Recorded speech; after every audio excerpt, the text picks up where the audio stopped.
Good morning, Quadcopter 101 here with another flight of the CX-10C, the world's smallest camera drone. Now this one here that I got today is from gearbest.com. What we're going to do today is we have a relatively windless day. I want to send it up kind of high, and to do such, I have a nice large open field to do such. Let's go over some quick features again of this quadcopter. This is the first nano quadcopter that I've seen that has a camera. It's a little 640 by 480 VGA camera. Not high resolution, but you don't need real high resolution for most videos. Other than that, this quadcopter is pretty much the same as the original CX-10. Maybe a little larger battery bay. I'm not sure about that. I'd have to compare that. I wish I brought another CX-10 with me. But other than that, you know, it's just a CX-10 with a camera installed in it. I never would have thought it possible.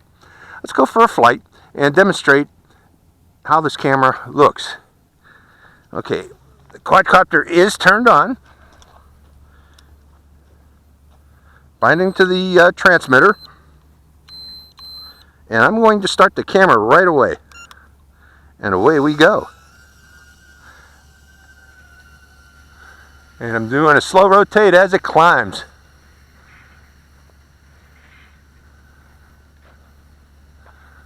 Pretty cool, huh?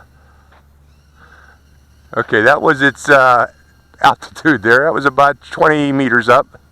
I'm going to keep a little forward motion on it this time during the flight.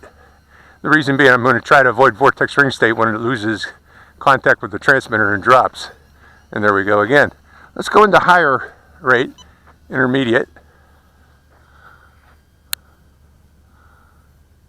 Ooh, I'm getting some altitude this time.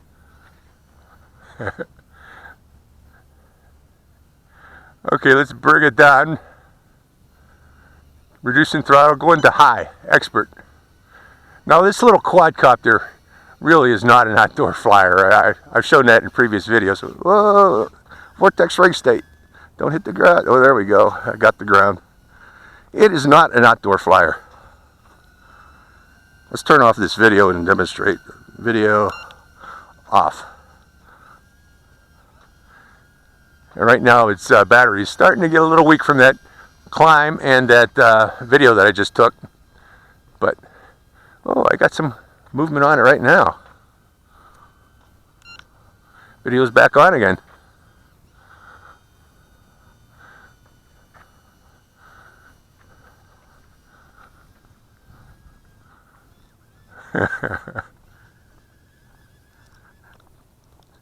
And that was its max range. Again, this thing only goes out to about 20 meters or so, 20 to 30 meters, but then again, that's most nano quadcopters do. Primarily, it's an indoor flyer. I admit that. Let's see here. I got the camera still recording. No, it's off. Good.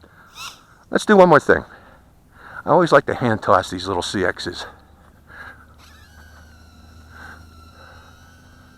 And we'll finish the flight with just some maneuverability of this quadcopter. It's okay. It's a CX-10 clone. Now the original CX-10 is much more maneuverable. This one flies more like the CX-10A, as you can see here. Get my thumbnail shot for this. CX-10A is more for beginners to learn on, and so is this. This is a beginner's quadcopter by any means.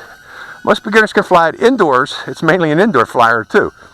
But you can fly it outdoors if you're on a windless day like today here at Satellite Lake. So we'll fly this until this battery dies for the remainder of the flight. It likes to go this way for some reason. I don't know if there's a gentle breeze there that it's fighting. There's one thing you can do. If it starts to pick up a drift like this, land it, let it sit a few seconds to recalibrate its gyros. Sometimes that helps. That helps with the original CX-10. Let's see if that, yes, there you go. So all you got to do is land for a few seconds to get rid of that if it picks up a drift in a particular direction. Very simple to do. Let's see if I got any more power for flips. Yes, I do. How about a left flip? No more power for flips.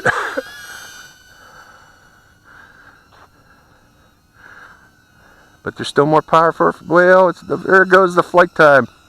Ain't no more power. It's gone. So Now keep in mind that this little quadcopter uses the recording power from the battery it's got built in here. So that significantly reduces flight time of this quadcopter. So if you want to go for longer flights, don't turn on that camera. Just leave the video camera off, and you should get about a minute more out of this quadcopter. Okay, again, this is a review of the new little camera quadcopter, the CX-10C. Hope you enjoyed this flight. This is Quadcopter 101, signing out.